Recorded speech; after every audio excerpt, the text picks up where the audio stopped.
Bismillahirrahmanirrahim. Hai, Assalamualaikum. Welcome back to Cengkeh Channel. Jutaan terima kasih akak ucapkan kepada semua kerana sentiasa support untuk akak. Dan terima kasih juga kepada yang telah subscribe channel ni. Kepada yang baru mengikuti channel ni, akak ucapkan selamat datang. Akak doakan agar kita semua sentiasa dalam keadaan sihat, sejahtera, dipermudahkan segala urusan dan dipanjangkan umur. InsyaAllah. Amin ya Rabbal Alamin. Hari ini akak akan kongsikan satu kisah seram, di mana kisah seram ni kita boleh ambil jadikan sebagai iktibar. Kisah seram ni untuk pengetahuan semua dikongsikan oleh salah seorang subscriber, di mana hari ini akak akan menceritakan sebuah kisah yang berlaku pada era tahun 70-an. Kisahnya mengenai seorang isteri yang telah melakukan perbuatan sihir pada suami dia dengan kaedah nasi tanggas ataupun nasi kangkang.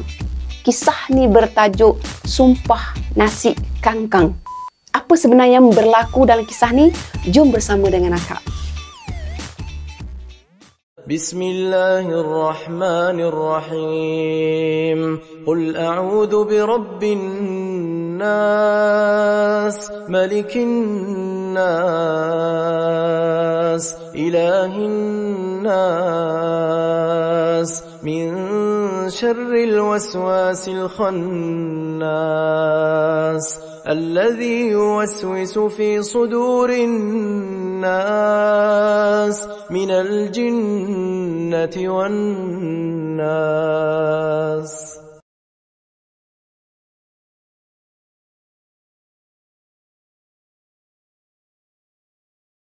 Kisah ni berlaku di utara tanah air, iaitu di negeri Perlis. Jom sama-sama kita selami kisah pada kali ini.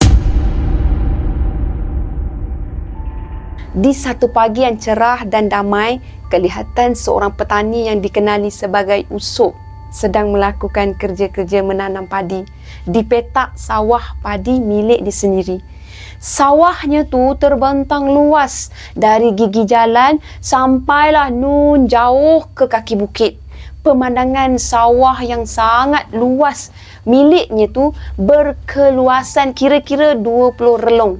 Oleh kerana Usop ni tergolong di kalangan petani yang agak kaya, maka Usop dia turut mengupah penduduk-penduduk kampung dia untuk kerja-kerja menanam padi. Dia tak mampu juga nak uruskan sendiri padi yang seluas macam tu. Walaupun kehidupan Usop ni agak kaya, tapi Usop tetap rendah diri. Dia senang bergaul dengan penduduk setempat, malah dia sangat disenangi oleh penduduk-penduduk kampung. Usop dia dah berkeluarga. Dia mempunyai seorang isteri yang sangat baik bernama Maimunah, atau nama kampung dia Munah lah dalam bahasa kampung. Hidup mereka ni sangat bahagia. Perkahwinan bahagia mereka tu telah dianugerahkan dengan 3 orang anak. Anak yang sulung dan anak yang kedua perempuan. Masih lagi bersekolah di tahap menengah, manakala anak yang bongsu lelaki dan masih bersekolah di sekolah rendah. Kehidupan mereka ni sangatlah bahagia. Usop dia masih mempunyai seorang ayah yang berumur awal 70-an yang masih sihat dan kuat. Manakala ibu Usop dah tak berapa nak sihat. Ibu Usop ni dia lumpuh sebab ibu dia terkena serangan penyakit strok.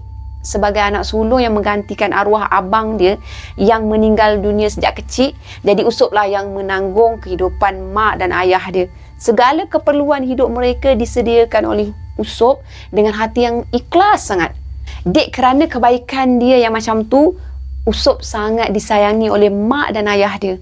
Boleh dikatakan hampir sebahagian dari hasil jualan padi setiap kali musim menuai akan diserahkan kepada mak dan ayah dia. Oh ya, akak lupa nak bagi tahu nama ayah Usop ni Haji Latif. Haji Latif bekas imam di kampung mereka dan sangat dihormati oleh penduduk kampung. Semasa menjadi imam, Haji Latif dia mengajar kitab dekat masjid pada malam-malam tertentu. Walaupun Haji Latif ni dah tak lagi menjadi imam dan dia tak lagi mengajar kitab-kitab, dek kerana faktor kesihatan, ditambah pula lagi isterinya tu dah lumpuh. Tapi setiap kali waktu solat, Haji Latif akan pergi ke masjid dengan menaiki motor dia untuk berjemaah juga dekat masjid. Macam itulah rutin seharian Haji Latif. Oleh kerana Usop ni selalu bagi duit jualan padi pada mak ayah dia, tindakan ni sedikit sebanyak menimbulkan rasa tak puas hati isteri dia tu Munah. Dan ada kalanya disebabkan perkara ni juga mereka selalu bertengkar. Usop terangkan pada Munah duit pemberian kepada orang tua dia tu adalah satu tanggungjawab dia sebagai anak lelaki sulung. Kau jangan nak pertikaikan semua tu Munah, kata Usop dalam nada suara yang agak meninggi. Saya ni bukannya apa bang, adik-adik abang lelaki, laki semua. Adik-adik abang pun ada memberi duit setiap bulan kan pada mak dan ayah. Itu hak mereka dalam melakukan tanggungjawab kepada orang tua dan kita tak perlu masuk campur dalam urusan mereka, kata Usop sambil bergegas keluar dari rumah kerana menahan marah yang teramat sangat. Itulah abang, bila kita tegur sikit dah naik angin, lepas tu terus keluar, kata Munah merungut-rungut sebab dia rasa tak puas hati dengan perkara tu. Munah iri hati sebab jumlah duit yang Usop beri pada mak ayah dia bukanlah sedikit, tapi ada kalanya mencecah sampai 5 ke 6 ribu ringgit. Apa lagi, mengamuklah Munah bila dia dapat tahu pemberian sebanyak tu. Pada satu tengah hari, semasa Munah sedang memasak dekat dapur, telinga Munah mendengar bunyi enjin lori. Jadi Munah pun cepat-cepatlah dia jengukkan ke arah tingkap dapur. Dia nampak ada sebuah lori kecil kepunyaan seorang tauke berbangsa Cina pergi ke rumah mak mertua dia.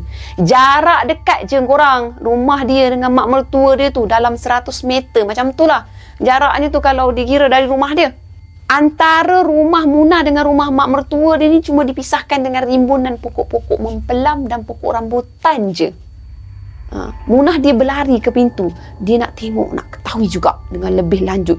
Lori tauke Cina tu datang nak buat apa? Oh, datang nak menghantar barang apa ke rumah mak tua aku ni. Munah dia tengoklah.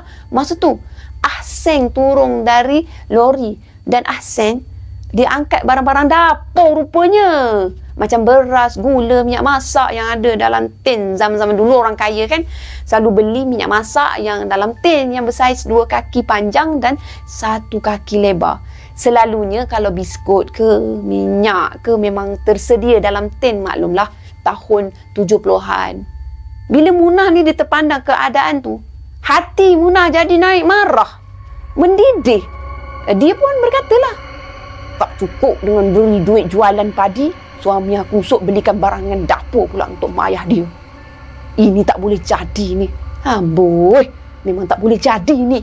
Rungut Munah sambil dia terus mengintai juga lori tu. Bila lori tu bergerak perlahan-lahan meninggalkan rumah Haji Latif, cepat-cepatlah Munah ni dia berlari keluar dari rumah. Dia tak pakai pun selipar masa tu. Tak dan dah dia nak sautkan selipar. Dia terus menuju ke arah lori geram penyebasan. Masa tu dia menggamit-gamit ke arah Ahseng yang sedang memandu lori. Bila Ahseng ni menggamit-gamit tengok semula ke arah dia, Ahseng dia membelokkan lori dia tu ke arah rumah Munah. Sengaja je. Woi toke, berapa jumlah harga barang-barang yang laki aku Usop order untuk Haji Latif ha? Tanya Munah sambil menjegilkan mata dia ke arah Ahseng. Oh, itu balang ah. Itu balang semua RM500 saja, kata Ahseng. Harang jadah betul. Mahalnya, kata Munah sambil menahan marah. Dah. Hang belah cepat. Aku tak mahu lagi tengok muka hang yang sial ni kat rumah aku, kata Munah dengan kata-kata yang semakin kesat dan semakin kurang ajar. Dah kena halau dengan ayat yang macam tu, makanya cepat-cepatlah Ahseng tu beredar sambil menggeleng-gelengkan kepala dia. Munah masuk cepat-cepat ke dalam rumah. Sambil tu dia hempaskan pintu rumah dia dengan sangat kuat. Munah dia pergi ke dapur, dia ambilkan ikan yang digorengnya tadi, lepas tu dia buangkan ke dalam tong sampah. Biar dia balik dari sawah makan nasi kosong je, tanpa lauk padan muka. Ada duit, semuanya dibahagikan dekat mak dengan ayah dia. Aku ni siapa? Kata Munah. Aku ni siapa? Aku ni isteri kau lah Usop. Belalah mak ayah yang tua nak mampus tu. Kalau ikutkan hati aku bubuh racun dalam makanan diorang. Aku nak je hantar kepada orang tua tu biar dia orang terus mampus. Baru padan dengan muka dia orang. Nak kena diajar juga dia orang ni. Tak boleh jadi ni. Apa aku nak buat ni? Apa aku nak buat? Kata Munah sambil membaling senduk ke sinki. Geram sungguh hati Munah pada masa tu. Pada malamnya, berlaku pertengkaran hebat di antara Usop dengan Munah di dalam bilik mereka. Kenapa abang terlalu memanjakan mak dengan ayah abang, ha? Duit abang dah beri, tak cukup lagi ke dengan tu? Abang belikan lagi pula barang dapur sampai RM500. Abang ni kenapa? Tengking Munah pada Usop. Kau yang patut aku tanya, kenapa? Kau ni kenapa? Apa? Tak cukup lagi ke apa yang aku beri? Kau tengok tu, rantai emas, gelang, cincin, semuanya mahal-mahal aku belikan untuk kau, kata Usop. Agak-agak lah bang, kalau nak bantu orang tua pun, kedua-duanya pun dah tua, dah nak mampus, kata Munah semakin kurang ajar pada suami dia. Tak semena-mena, pang, satu tamparan hinggap ke muka Munah. Munah masa tu tersungkur di bucu katil. Kau perempuan yang tak mengenal budi. Dulunya keluarga engkau tu miskin. Aku ambil kau jadi isteri aku. Bila dah jadi kaya, kau lupa asal usul kau. Kau lupa ke siapa yang banyak membantu keluarga engkau sehingga menjadi senang sekarang? Setelah kau senang, korang lupakan jasa aku. Mana adik-beradik kau yang lain? Ada dia orang bantu mak ayah kau? Aku seorang je yang bantu. Usop dia tinggikan suara dia sambil dia jegelkan mata di ke arah Munah yang teresak-esak menangis kat bucu katil. Benda dah lepas, buat apa nak diungkit-ungkit? Kata Munah meninggikan suara lagi. Kau memang jenis isteri yang tak mengenang jasa, jerit Usop. Lepas tu Usop dia melangkah keluar dari bilik dalam keadaan yang amat marah. Memang tak mengenang jasa lah kau ni. Dia jerit lagi. Malam tu Usop tidur dekat luar bilik, di atas kusyen dekat ruang tamu rumah. Sambil Usop berbaring, Usop istighfar, astagfirullahalazim. Berkali-kali dia istighfar, astagfirullahalazim. Itulah pertama kali dalam hidup dia menampar isterinya tu. Usop betul-betul tak dapat menahan rasa marah kali ni. Tadi Usop perhatikan sikap Munah banyak berubah sejak akhir-akhir ni. Takkanlah dia merasa dengki bila aku membantu mak ayah aku yang dah tua, kata hati Usop sambil dia nak pejamkan mata dia. Sejak dari peristiwa tu, Munah seakan-akan menjadi dendam. Dia rasa dendam tau dengan Usop. Ada je benda yang tak kena yang dilakukan oleh Usop di mata Munah. Dalam hati, Munah dia simpan rasa dendam dan dia rasa sangat benci, yang amat sangat, kesumat sangat benci dia tu. Tapi depan-depan Usop, Munah dia macam tak ada apa-apa pun yang berlaku. Dia okey je, senyum. Abang nak makan apa? Abang pergi kerja pukul berapa? Macam tu, dia layan biasa je. Pada suatu hari, Munah dia keluar ke pekan kecil. Dia nak belikan barang-barang keperluan dapur. Munah dia pandukan kereta tu sendiri je. Dia bawa kereta suami dia. Sambil Munah memandu ni, dia termenunglah melayankan perasaan dia yang bercampur bau. Perasaan marah ada, benci ada, geram ada, macam-macam rasa ada. Dah sampai dekat kedai tu, masa Munah tengah belik-belik, tengok-tengokkan barang, dia beli-belikan barang, tiba-tiba Munah disapa oleh seseorang. Hai, banyaknya membeli, kata suara tu. Dengan pantas Munah ni, dia memalingkan muka dia ke arah suara yang menegurnya tu. Ya Allah, Leha, bila kau balik kampung ni, Leha? Tanya Munah sambil bersalam. Lepas tu dia berpelukan dengan Leha, sahabat baik dia masa zaman sekolah-sekolah dulu. Memang mereka ni kawan rapat. Pendek kata macam tu lah. Munah, kau sihat ke? Kenapa muka kau ni ada kesan lebam? Kau sakit ke? Tanya Leha pada Munah. Jap. Kau tunggu kat sini dulu, aku nak pergi bayar barang-barang ni, kata Munah pada Leha. Okey, kau pergilah bayar dulu, kata Leha sambil dia membetulkan baju dia, membetulkan tudung dia. Dia ala-ala diva sikit. Setelah siap membayar barang-barang yang dibeli, Munah pun ajaklah Leha ni pergi ke sebuah restoran yang berhampiran. Dia orang ni nak bersembang-sembang panjang. Lagipun mereka ni dah lama tak berjumpa dan mereka terjumpa pun sekejap je. Tu pun kebetulan je. Sampai dekat restoran yang dipilih tu, mereka order lah air. Mereka pun sembang lah. Sembang punyalah lama. Leha, aku tengok engkau semakin cantik sekarang. Memakai kebaya. Betul-betul macam Mak Datin lah kau ni, kata Munah sambil bergurau. Sebenarnya Munah, kita berkawan baik sejak dari dulu lagi kan. Aku tak pernah merahsiakan apa-apa dari kau, kata Leha memulakan perbualan. Sebenarnya Munah, aku pakai susuk dekat muka, dekat seluruh badan aku, kata Leha secara jujur. Dia tengok kiri, tengok kanan. Kau percaya tak? Aku tengok aku pakai susuk, cantik tak? Kenapa kau pakai susuk Leha? Tanya Munah. Kau pun tahu kan Munah, suami aku pegawai besar kat sebuah jabatan kerajaan. Jadi aku tak naklah suami aku tu cari perempuan lain ke, kata Leha. Dulu adalah pernah suami aku tu buat macam tu. Dia nak try cari perempuan lain. Tapi aku cepat-cepat kenakan suami aku dengan nasi kangkang. Sekarang Hasan menurut segala cakap aku dan dia melutut depan aku, kata Leha sambil dia memerhati sekeliling sambil dia ketawa kecil. Kau pula yang ada kesan lebam dekat muka, apa sal? Tanya Leha. Munah pun dia ceritakanlah segala apa yang berlaku antara dia dengan suami dia Usop.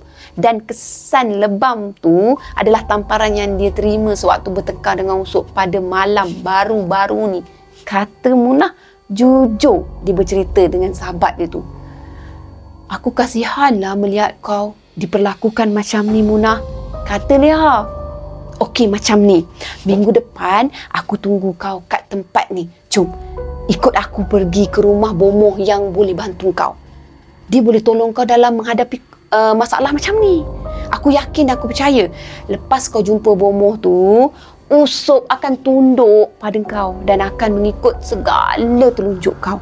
Ni nombor telefon aku. Jap aku tulis jap. Kalau kau jadi nak ikut aku pergi jumpa bomoh tu, kau call aku. Tandanya kau dah setuju.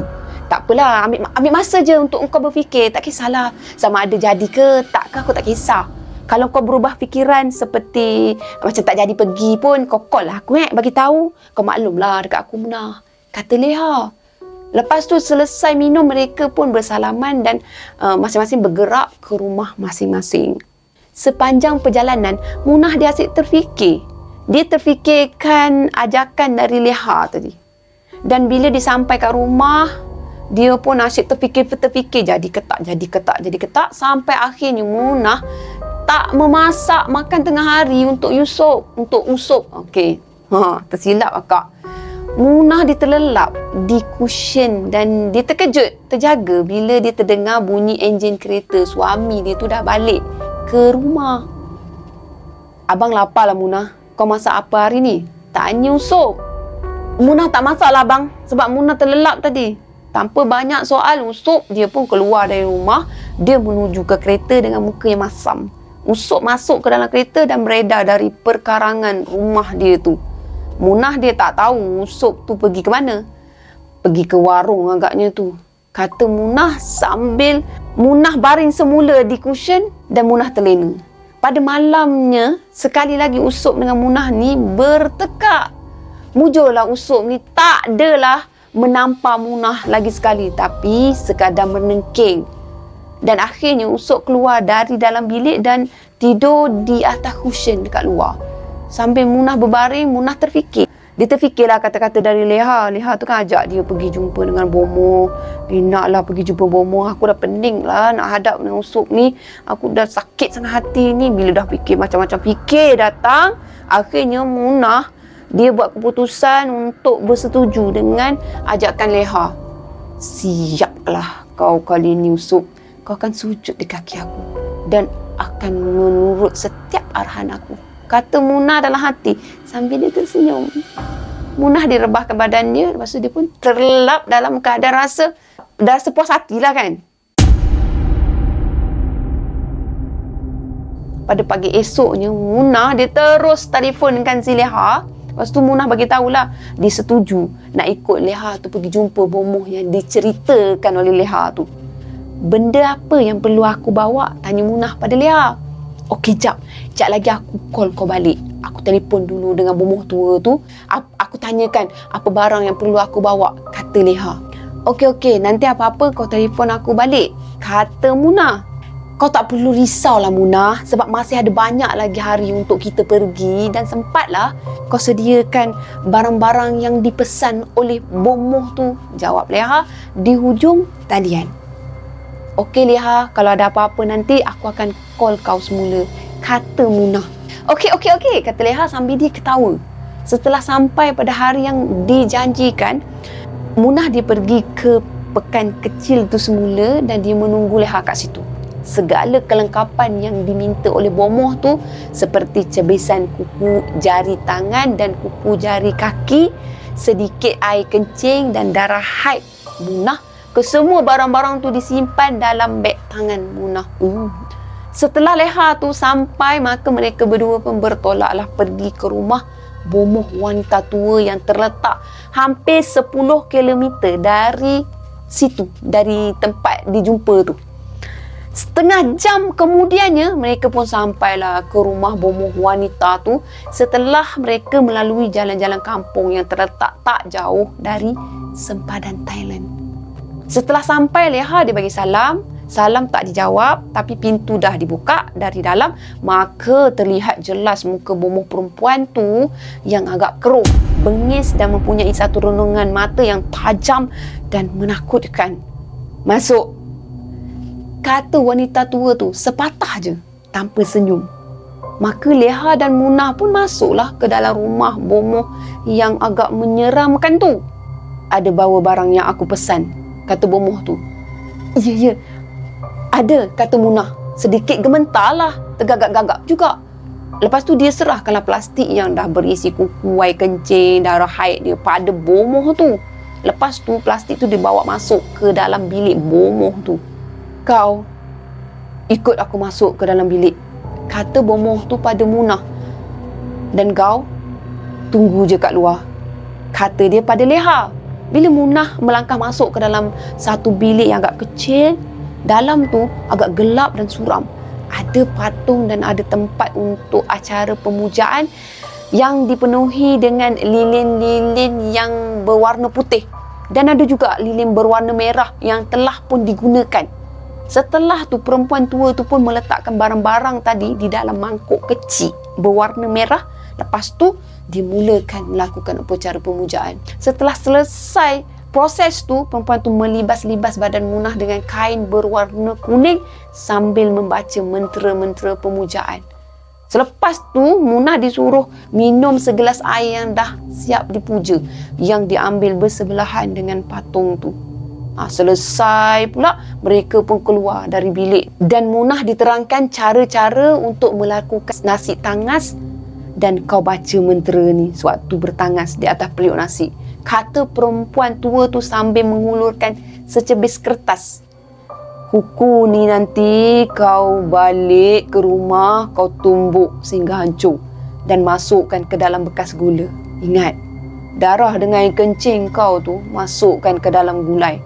Sambil kau kacau gulai tu, kau baca mentera tu sehingga gulai atau kari tu dah masak. Kau faham? Faham tak? Kata bomoh tu sambil jegilkan mata dia ke arah Munah. Ya, faham, kata Munah. Berapa upahnya, Tok? Berapa upahnya, Tok Melah? Tok Melah nama dia, tanya Munah. Semua sekali RM500.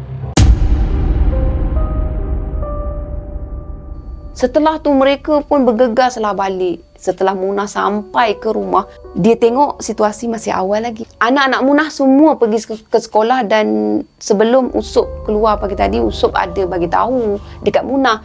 Dia balik lewat sikit hari ni sebab dia nak pergi beli racun pokok padi dengan baja padi. Jadi Usop akan balik pada petang nanti. Lain clear. Munah takkan sia-siakan masa yang sangat sesuai untuk kerja-kerja syirik kurafat dia tu. Munah masuk ke dalam bilik untuk menukar baju kurung yang dipakainya tu dengan sehelai kain batik. Munah pergi ke dapur, dia tanakkan nasi. Lepas tu dia masukkan kuku yang dah dipuja oleh perempuan tua tu dalam bekas gula yang agak kecil. Yang ni hanya untuk Usop je, kata dia dalam hati. Dan bekas gula kecil tu dia sorok kebas-kemas, dia sorok betul lah di dalam kabinet dapur. Setelah nasi yang ditanak tu dah masak, Munah dia mengangkat periuk nasi yang kecil tu yang dikhaskan untuk Usop sahaja. Dia letakkan dekat atas lantai. Lepas tu Munah duduk di tengah-tengah periuk nasi yang sedang berasak. Tu. Dia duduk mengangkang betul-betul atas periuk nasi yang tengah berasak tu. Muka dia berkerut, menahan kepedihan. Dan dalam masa yang sama, Munah dia bacakan mentera yang diajarkan oleh perempuan tua tu.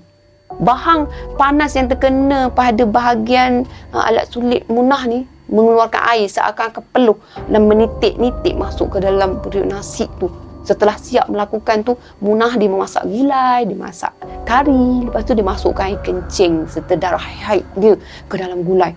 Lalu dia gaul-gaulkan sambil mulut dia tu tekumat kamit membaca ayat-ayat mentera yang diberikan oleh perempuan tua tu. Selesai memasak gulai, Munah dia terus menelpon Leha. Dia bagi tahu dekat Leha dengan bangganya semua yang disuruh oleh perempuan tua tu dah selesai dilakukannya. Dia mula terasuk dengan perkara-perkara yang syirik kurafat. Dia dah tak fikirkan tentang berdosa ke tak berdosa ke. Kita tak boleh ikut, memang berdosa. Lepas tu kawan dia tu cakap, Bagus Munah, kata Leha. Selepas ni kau akan jadi big boss dalam rumah. Dan Usop akan menjadi seperti anjing yang jinak dan kau boleh arahkan dia apa sahaja yang kau nak, kata Leha. Kemudian kedua-duanya ketawa lah. Seronok ketawa, terbahak-bahak ketawa. Tepat jam 4 petang, Usop pun sampai ke rumah. Bang, marilah makan bang hari ni. Munah masakkan makanan special untuk abang. Gulai kari kepala ikan, kesukaan abang, kata Munah dengan nada manja amat. Luar biasa manja. Sambil berkata-kata tu, Munah dia sempat tarikkan Usop pergi ke meja makan. Abang duduk kejap. Munah ambilkan air untuk basuh tangan. Abang tak payahlah pergi ke sinki basuh tangan, tak apa, Munah ambilkan. Kemudian Munah pun dia mencedokkan nasi. Dia masukkan nasi yang dari periuk kecil istimewa tu, dia letakkan dalam pinggan. Lepas tu dia hulurkan pada Usop dengan penuh lemah lembut. Makanlah bang, kata Munah. Munah tak makan sekali ke? Tanya Usop. Munah dah makan tadi sebab rasa lapar sangat. Munah makan dululah. Lepas tu Usop pun dia makanlah nasi tu dengan penuh berselera. Dia tak ada syak apa-apa pun. Sementara Munah yang duduk kat sebelah dia senyum je. Senyum dia tu banyak maknanya tu. Makan Usop dalam hati. Makan, kata Munah dalam hati. Sementara mulut Munah senyum je, penuh dengan kepuasan yang tak terkata. Setelah siap makan, Usop dihidangkan pula dengan kopi. Dalam kopi tu dah dicampurkan dengan gula yang dicampurkan dengan serbuk kuku yang ditumbuk hancur oleh Munah seperti yang diarahkan oleh perempuan tua tu. Pada malamnya, sewaktu nak tidur, Usop dia rasa tak sedap perut. Dia rasa macam ada sesuatu lah yang tak kena dalam perut dia.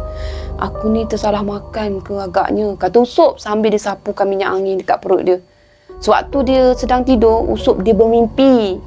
Dia kena kejar dengan sekawan anjing berwarna hitam. Serta badan dia tu dililit oleh seekor ular berwarna hitam yang sangat besar dan sangat menakutkan. Bila Usop bangun pada pagi tu, sesuatu yang pelik dan ganjil dah berlaku pada diri dia. Dia berhadapan dengan Munah. Lidah Usop ni seakan-akan kelu. Dan apa je yang disuruh oleh Munah, dia lakukan tanpa bantah. Usop rasa takut pada Munah dan ada kalanya Usop ni jadi macam orang bodoh bila berhadapan dengan Munah. Diri Usop ni seperti pak turut. Dia ikut je apa yang disuruh oleh Munah tanpa sedikit pun membantah. Ada kalanya Usop ni dirasa diri dia seperti orang yang tolol. Bermula saat tu, sikap dan perangai Munah ni semakin menjadi-jadi. Bila bercakap dengan suaminya tu, Munah sering menengking. Lepas tu dia selalu marah-marah. Ada kalanya Usop dia pukulkan dengan penyapu. Anehnya Usop langsung tak melawan. Dan atas arahan Munah, duit jualan padi, itu yang penting yang dia nak sangat tu. Duit jualan padi diserahkan sepenuhnya kepada Munah. Usop dah tak bagikan duit hasil jualan padi pada mak ayah dia, seperti yang dia lakukan sebelum-sebelum ni. Dan kemuncaknya, sewaktu mak Usop ni sedang nazak, yang ni memang sedih orang, Munah dia tak benarkan Usop ni pergi melawat mak dia. Usop langsung tak dibenarkan pergi menziarahi mak ayah dia. Padahal rumah mereka tu bukannya jauh pun. Kan akak cakap awal tadi, hanya ada pokok rambutan je kat tengah-tengah rumah antara mereka. Perubahan sikap Usop ni telah disedari oleh ayah dan adik-adik dia. Akhirnya, adik Usop datang ke rumah Usop. Dimaklumkan bahawa mak Usop ni dah meninggal dunia. Usop meraung, menangis, sedih. Tapi atas arahan Munah, Usop tak dibenarkan pergi melihat jenazah ibu dia. Sewaktu jenazah ibu Usop ni diuruskan dan dibawa ke kubur, rata-rata penduduk kampung bertanya kan, kenapalah Usop ni tak ada? Sebab Usop ni anak yang baik tau. Kenapa Usop tak datang uruskan jenazah ibu dia? Tapi Haji Latif, dia tetap diamkan diri, dan pada hari itu jugalah Usop hanya berkurung di dalam rumah. Usop, dia dah kelihatan seperti orang yang bodoh. Dia ikut je telunjuk Munah sepenuhnya. A kata Munah, A lah dia ikut. B kata Munah, B lah dia buat. Adik-adik lelaki Usop dengan perasaan yang marah, dia nak pergi ke rumah Usop, tapi ditahan oleh Haji Latif. Mak kamu dah meninggal. Hormatilah arwah mak kamu. Janganlah berkelahi sesama saudara, kata Haji Latif pada adik lelaki Usop. Lembut je kata-kata Haji Latif. Semenjak Usop menjadi seperti orang bodoh, Munah dah hilang nafsu terhadap Usop. Di kesempatan tu, Munah gunakan untuk melayan lelaki Pakistan yang jual kapet. Dan boleh dikatakan tiap-tiap minggu pasti datang je lelaki Pakistan tu dekat rumah Munah. Munah akan bersolek lah pada hari lelaki Pakistan tu akan datang ke rumah. Dan time tu Munah diarahkan untuk pergi ke sawah awal pagi. Dah pergi ke sawah, tak payah balik rumah, balik petang dia kata. Jangan balik awal sangat, lepas-lepas asar baru balik. Pandai pula diarahkan usuk macam tu. Kesempatan tu digunakan oleh Munah untuk bermesra dengan lelaki Pakistan dalam bilik tidur dia.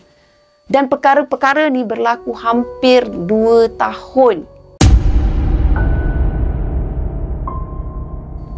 Pada suatu hari, Haji Latif dia mendapat khabar yang Usop ni terlantar sakit. Dan keadaan Usop ni dah sangat tenat. Haji Latif dia ajaklah anak bongsu dia, adik Usop lah, pergi ziarahi Usop yang terlantar sakit. Mereka sampai ke rumah Usop. Lepas tu mereka pun bagilah salam. Masa tu Munah dia buka pintu dengan muka yang masam, muka yang tak suka. Nak apa datang? Tanya Munah kepada bapa mentua dia dengan adik ipar dia tu. Kami datang nak melawat Usop.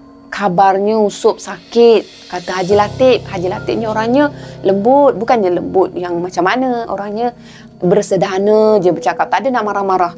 Pagi-pagi dah mengganggu rumah orang, kata Munah. Masuklah, kata Munah sambil dia menghempaskan pintu. Munah ni yang suka marah-marah. Cepat-cepatlah Haji Latif tu dia menahan. Lepas tu dia menarikkan tangan adik Usop dari menampak Munah dah geram dah. Dia dah genggam tangan dia. Beradab sikit bila datang ke rumah abang kamu, kata Haji Latif sambil menjegilkan mata dia kepada adik Usop ni. Adik Usop ni nama dia Asri. Mereka berdua ni melangkah masuk ke dalam rumah Usop. Dan Usop terbaring kaku di atas tilam yang nipis dan lusuh di ruang tamu. Asri meluru ke arah Usop sambil menangis. Tersedu-sedan lah dia menangis. Inilah abang dia yang paling dia sayang. Sementara Haji Latif terkaku, terdiam bila memandang Usop yang terbaring je dekat atas tilam usang. Bila dia memandang Usop yang terbaring je dekat atas tilam usang dalam keadaan yang sangat tenat. Tak terurus pun Usop tu pada waktu tu. Badan Usop dah dipenuhi dengan benjolan-benjolan yang menanah. Gigi Usop semuanya dah luruh dah. Mata dia dah terpejam rapat. Dah Asri, jomlah kita balik, kata Haji Latif pada Asri. Mereka pun melangkahlah keluar dari rumah Usop. Ketika nak sampai ke rumah Haji Latif, tiba-tiba Asri dia menumbuk papan pada bangsal berhampiran rumah. 3 keping papan pecah dan tercabut. Asri meraung kesedihan.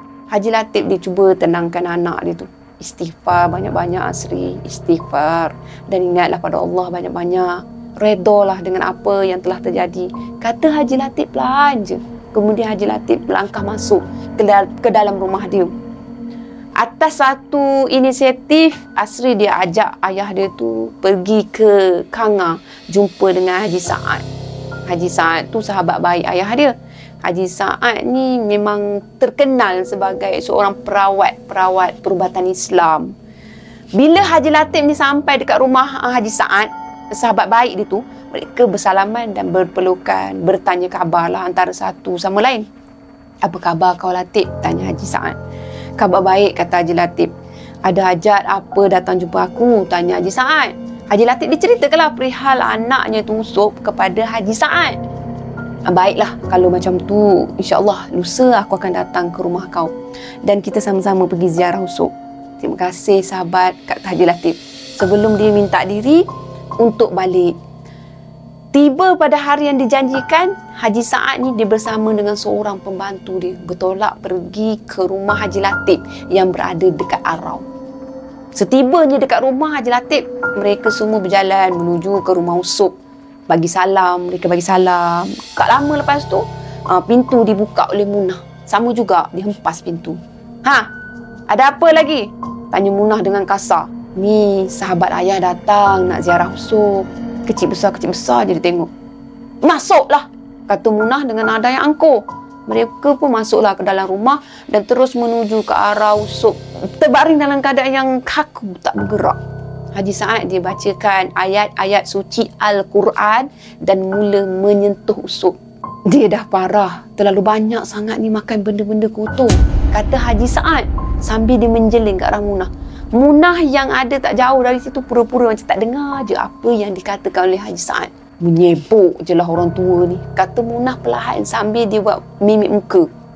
Asri, tolong ambilkan air 1 jug, kata Haji Saad. Asri pun dia bingkas bangun, dia nak pergi ke dapur, dia nak ambil air. Nak ke mana tu? Tak payah. Nanti aku ambilkan, kata Munah sambil dia mendengus. Setelah air yang diminta tu dibawa oleh Munah, Haji Saad dibacakan ayat-ayat suci Al-Quran lalu ditiupkan ke dalam air. Asri, tolong masukkan sikit air ni ke dalam mulut Usop, kemudian kau lapkan seluruh badan Usop dengan air tu. Baik Pak Haji, kata Asri. Dengan pantas Asri ni, dia buatlah apa yang disuruh oleh Haji Saad. Semasa air dimasukkan sedikit ke dalam mulut Usop, mereka semua sangat terkejut apabila mendengar satu suara tempikan dekat luar rumah, dekat bahagian belakang dapur. Sewaktu air disapu ke seluruh badan Usop, mereka mendengar suara jeritan perempuan dari luar rumah. Syaitan! Rumah ni penuh dengan syaitan! Pekik Haji Saad. Lalu dia menampar lantai rumah. Secara tiba-tiba terdengar bunyi seperti orang sedang berlari di atas bumbung. Dudak. Bunyi dia seperti banyak tapak kaki yang menginjak bumbung rumah. Dan bunyi tu amat kuat dan sangat gamat, memecah kesunyian. Walaupun di siang hari, rumah tu macam telah digegarkan oleh sesuatu. Munah yang sedang duduk tak jauh dari situ, seperti orang yang dalam keresahan, dia dah mula rasa panas. Mata Munah dah meliak memandang sekeliling dalam rumah. Munah dia seperti orang yang dalam keadaan yang serba gelisah. Semuanya jadi tak kena pada Munah. Sekejap kan dia berdiri, sekejap kan dia bangun. Berdiri dengan bangun tak sama ke? Sekejap kan dia berjalan ke arah tingkap dan sekejap kan dia memandang ke arah luar rumah. Apa yang dilakukan Munah tu jadi serba tak kena. Dalam masa yang sama, Usop dia menggerak-gerakkan bibir dia seolah-olahnya dia nak menyatakan sesuatu. Lepas tu Asri dia lekapkan telinga dia dekat mulut Usop. Lepas tu Asri dia ngangguk-nganggukkan kepala. Dia tanda dia faham lah. Abang Usop lapar ya, kata Asri. Munah, tolong ambilkan sedikit nasi untuk sup, kata ayah dia. Munah pun dia bangun sambil dia macam ikhlas tak ikhlas mendengus lah. Dia terus pergi menuju ke arah dapur. Lepas tu dia bawakan sepinggan nasi kosong. Lepas tu dia hulurkan kepada Usop. Nah, ambil makanlah. Makan puas-puas, kata Munah. Sepantas kilat Usop dia bangun macam orang sihat. Lepas tu dia makan dengan nasi tu dengan sangat lahap sampai habis sepinggan. Kemudian perlahan lah dia berbaring semula sambil dia pejamkan balik semula mata dia. Tadi elok je, segar-segar je bangun makan. Lepas tu dia tidur, dia baring balik semula dengan mata pejam. Sisa-sisa nasi tu bertaburan atas lantai. Apa yang telah kau lakukan kepada suamimu, Munah? Tanya Haji Saad. Lakukan apa? Soal Munah dalam nada yang tinggi. Kau berikan dia nasi tangas kan? Kata Haji Saad. Suami aku sakit. Kemudian kau nak tuduh aku pula. Engking Munah kepada Haji Saad. Secara tiba-tiba Usop muntah berkali-kali. Usop mengeluarkan segala kekotoran dalam badan dia. Muntah yang keluar tu berwarna hitam bercampur dengan nanah. Usop muntah tanpa henti, muntah dan muntah. Dan dalam keadaan cemas tu, ayah dia Haji Latif mengucapkan La ilaha illallah, La ilaha illallah. Usop ditarikkan nafas yang sangat panjang. Dalam keadaan mata dia terjegil, Usop dia sempat mengucapkan kalimah La ilaha illallah. Kemudian Usop terus terkaku. Innalillah. Usop dah pergi selamanya. Haji Latif dia merapatkan kelopak mata anak dia Usop. Alhamdulillah, Usop pergi sempat mengucap kalimah syahadah. Seketika kemudian mereka semua terkejut bila melihat tubuh Usop yang tadinya berbenjol, bernanah, perlahan-lahan hilang. Benjolan tu hilang, bertukar menjadi putih, bersih je.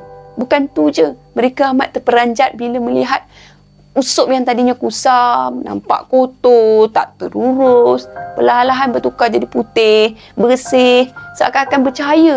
Subhanallah. Ucap Haji Saad sambil dia elapkan air mata dia. Sambil tu dia tersenyum. Sedih dia tengok anak dia macam tu. Sesuatu yang mengejutkan mereka juga bila mana mereka terlihat Munah ni menjerit dengan sangat kuat sambil menekuk muka dia sendiri dengan kedua-dua tangan dia. Dan tempat yang Munah duduk tadi tu ada meninggalkan seperti cairan kuning. Cairan kuning tu dia macam nanah, busuk, hanyut. Bau nanah busuk sangat. Sepanjang jenazah Usop berada dalam rumah tu, diuruskan, dimandikan, dikafankan dalam keadaan yang sangat baik. Lepas tu dimasukkan pula ke dalam keranda dan dibawa ke tanah perkuburan dalam keadaan yang dipermudahkan, sempurna, elok. Sementara Munah pada waktu tu tetap berkurung dalam bilik, menangis, meraung, ketawa dengan sangat kuat. Seperti orang yang dah tak betul, dah tak siuman dah. 2 bulan selepas kematian Usop, Munah pula yang terkurung dalam rumah. Dan buat kali terakhir lah penduduk kampung tu melihat Munah dengan rambut yang kusut masai. Munah dia pakai pakaian koyak rabak, dia jalan keliling kampung sambil dia menangis, sambil meraung, sambil ketawa. Munah sering dilihat tidur atas kubur arwah suami dia Usop. Seminggu lepas tu Munah dilihat merayau-rayau di kawasan sawah semasa hujan lebat. Dan akhirnya Munah dikatakan mati di panah peti. Mayat Munah yang hitam dan rentung dengan lidah terjelir dijumpai penduduk kampung yang nak ke sawah pada waktu pagi. Tak tahulah bila tu yang dia kena panah tu. Mayat Munah yang hitam dan rentung tu dengan mata terbeliak dan lidah terjelir tu dijumpai penduduk kampung sehingga menyebabkan kampung tu jadi heboh kecoh. Inilah sebuah kisah yang dapat kita ambil sebagai sebuah iktibar dan pengajaran. Janganlah sesekali seseorang isteri menganiaya suami dia dengan melakukan perkara-perkara yang sangat dilarang oleh Allah Subhanahu Wa Taala, seperti melakukan sihir terhadap suami dia. Suami adalah jambatan kepada seseorang yang bergelar isteri menuju ke dalam syurga.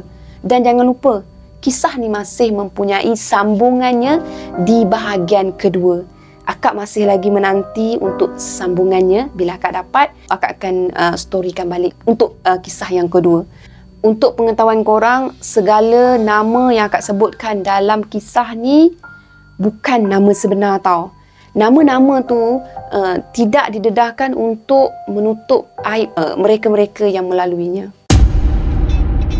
Sekian sahaja perkongsian dari subscriber untuk kita sama-sama ambil iktibar. Apa yang baik sama-sama kita jadikan sebagai teladan, dan apa yang buruk sama-sama kita ambil jadikan sebagai sempadan.